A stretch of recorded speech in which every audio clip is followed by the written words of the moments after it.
બંને ભાઈ બહેને પોતાની દાદીમાને પ્રશ્ન કર્યો છે કે ભગવાનની ભક્તિ શું કામ કરવી જોઈએ. એના સંદર્ભમાં વંદનાબાઈએ જવાબ તો આપ્યો કે ભક્તિ કરતા આવ્યા છે ને ભક્તિ કરતા જવું જોઈએ. એટલે ભક્તિ કરતા છૂટે મારા પ્રાણ પ્રભુજી એવું માંગુ છું. હવે એમાં એક શબ્દ આવ્યો એટલે પરીબેને થોડીક દલીલ કરી છે અને દાદીમા સાથે દલીલ કરી કે બા મને આપના કવિઓની સંતોની એક વાત સમજમાં નહીં આવી. એટલે બાએ કીધું કઈ વાત? તો કે તમારા સંતોએ એમ કેમ કીધું રહે અંત સમય તારું ધ્યાન. એટલે દાદીમાએ બહુ લાડ અને પ્રેમથી પૂછ્યું છે. ઓહો પરીબા પરિપૌત્રી થાય છે પણ અહીંયા દાદીમા બોલ્યા છે પરીબા આપને એવું શું લાગ્યું કે રહે અંત સમય તારું ધ્યાન એ શબ્દ અજુકતો લાગ્યો. અને ત્યારે પરીબેને બહુ સુંદર મજાની દલીલ કરી કે દાદીમા અમારો આજનો આ યુગ એમાં સર્વશ્રેષ્ઠ ટેકનોલોજીનું જો કોઈ સાધન હોય ઇન્સ્ટ્રુમેન્ટ હોય તો એ અમારો મોબાઈલ છે. અમે ઘડી કે એને અડગો નથી મૂકી શકતા.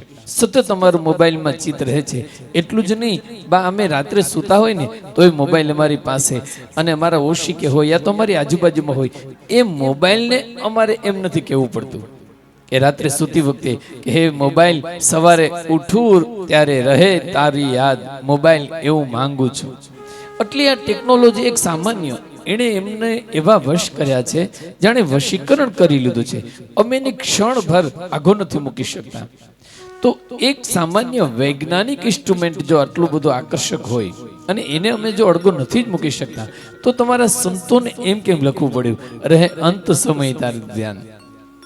પોતાના પુત્ર વધુ એવા રોશનીબેન સામું જોઈ અને બાએ જાણે આંખોથી વાતો કરી લીધી કે આઈ એમ પ્રાઉડ ઓફ યુ બેટા, શું આપે દીકરીને જન્મ આપ્યો છે.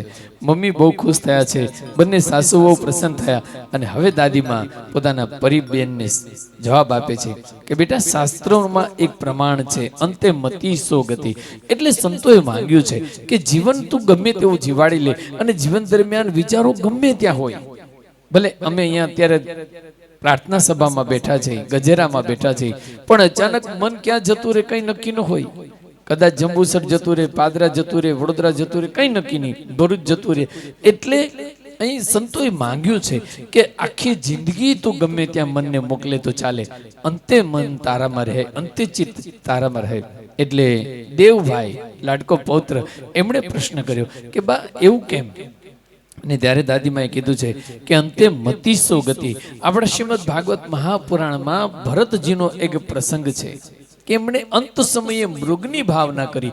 હેતુ પરોપકારી હતો છતાં મૃગના બચ્ચાની સેવાનો ભાવ પણ છતાં ચિત્ત મૃગમાં હતું તો બીજા જન્મમાં એને મૃગ થવું પડ્યું. અને એટલે અંતે મતિ સો ગતિ. એટલે ઈશ્વર પાસે એક જ વાત કરવાની કે રહે અંત સમય તારું ધ્યાન. આજે બંને પૌત્ર અને પૌત્રી એવા પરીબેન અને દેવભાઈએ દાદીમાને દંડવત કર્યા છે કે મમ્મી આજે અમને બહુ સુંદર મજાની સમજણ આપી છે.